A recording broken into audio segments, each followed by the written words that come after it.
नमस्कार, स्वागत है आपका बुलेटिन के special segment CM highlights today में। मैं हूं आपके साथ पल्लवी परिहार। देखिए हमारे साथ कि कैसे मुख्यमंत्री डॉक्टर मोहन यादव की पहले मध्य प्रदेश को बदल रही हैं। Mohan moves, MP improves.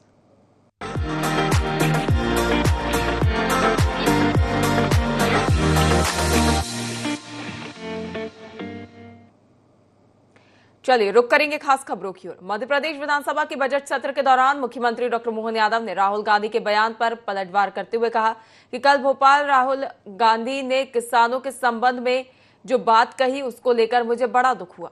Rahul Gandhi किसान की आड़ में राजनीति कर रहे हैं। पीएम नरेंद्र मोदी लगातार किसानों के हित में काम कर रहे हैं। राहुल गांधी की ओर से कही गई बातों की मैं निंदा करता हूं और बाबा महाकाल से प्रार्थना भी करता हूं कि उनको सद्बुद्धि दे।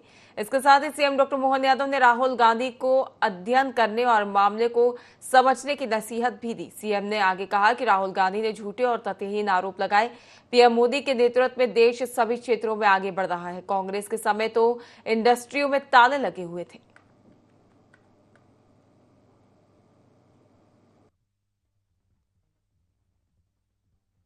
राहुल गांधी जी द्वारा भोपाल में किसानों के संबंध में जो बात कही है, मुझे बड़ा दुख है इस बात का कि वो अपनी राजनीति के चक्कर में देश के साथ विदेश के साथ जो परस्पर किसानों के हितों को लेकर के माननीय प्रधानमंत्री जी श्रीमान नरेंद्र मोदी जी अपने सभी प्रकार के विकास के क्रम में किसानों की प्राथमिकता जो सर्वोपरि रख रहे हैं, उसको भूलकर एक तरह से कई हल्की बात कही गई। मैं उसकी निंदा भी करता हूं और बाबा महाकाल से उनको सद्बुद्धि देने की कामना भी करता हूं। देश की आजादी के बाद से लंबा समय तक सरकार चलाने का जिस खानदान को अधिकार है, वो अब किसानों की आड़ में अपने मतलब के लिए अपने संभावनाओं के द्वार देख रहा है।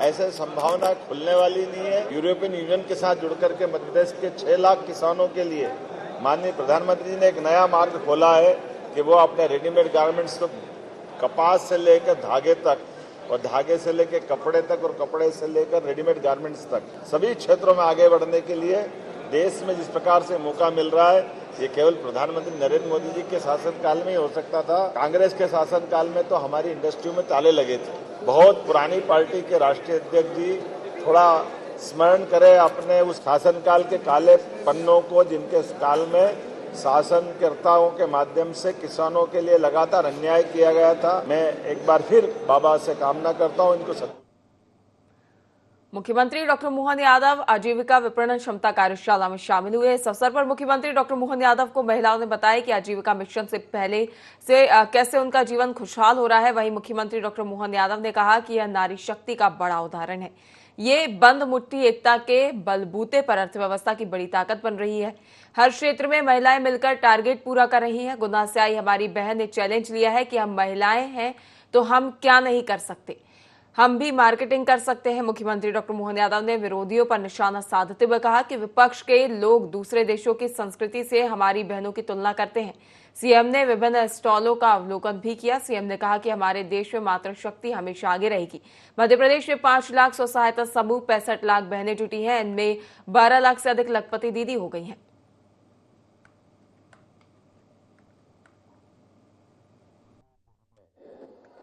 हमारे लिए एकता की शक्ति का जीवंत उदाहरण अगर कहीं है तो ये हमारी आजीविका मिशन से जुड़ी हुई सभी बहनों की महिला सशक्तिकरण की बड़ी ताकत है। आप सबको मैं बधाई देना चाहता हूं, अभिनंदन करना चाहता हूं। लेकिन ये बंद मुट्ठी एकता के बलबूते पर अर्थव्यवस्था में कितनी बड़ी ताकत बन रही है, जिसको देखना वो अपने देश में और अपने प्रदेश में माननीय मोदी जी के नेतृत्व में देखे। जोरदार अभिनंदन माननीय नरेंद्र मोदी जी के लिए भी करें। ट्रैक्टर से लेकर ड्रोन तक, गैस से लेकर पेट्रोल रिफिलिंग तक, सब क्षेत्र में कौन सा क्षेत्र छूट रहा है? बहनें क्या नहीं कर सकती?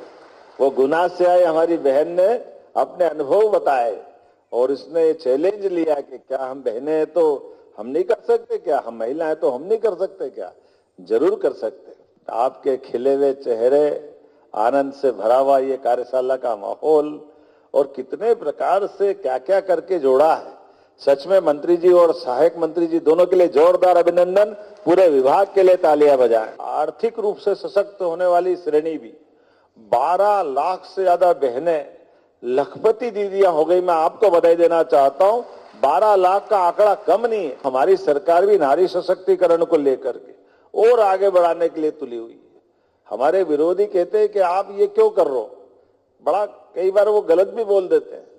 वो कहते हैं आप इनको पैसा वाले बनाओगे तो ये बहनें दारू पीती है। आप बताओ, शर्म आना चाहिए। वो जो बोलते हैं वो अपने देश की कह रहे कि किसी और देश की, उनको खुद को ही नहीं मालूम है। मुझे इस संख्या में हमारे यहाँ ये समूह काम कर रहे हैं जिसमें 65 लाख बहनें महिला सशक्तिकरण की इस दिशा में काम कर रही है। इसी क्रम में लगभग 12 लाख लखपति दीदियां अब इन कामों के बलबूते पर उनके जीवन में बदलाव आया है। मुझे इस बात की भी प्रसन्नता है, विभिन्न कंपनियों के माध्यम से इनका बिजनेस एक वर्ष में 310 करोड़ रुपया हुआ। ये अपने आप में बड़ा आंकड़ा है।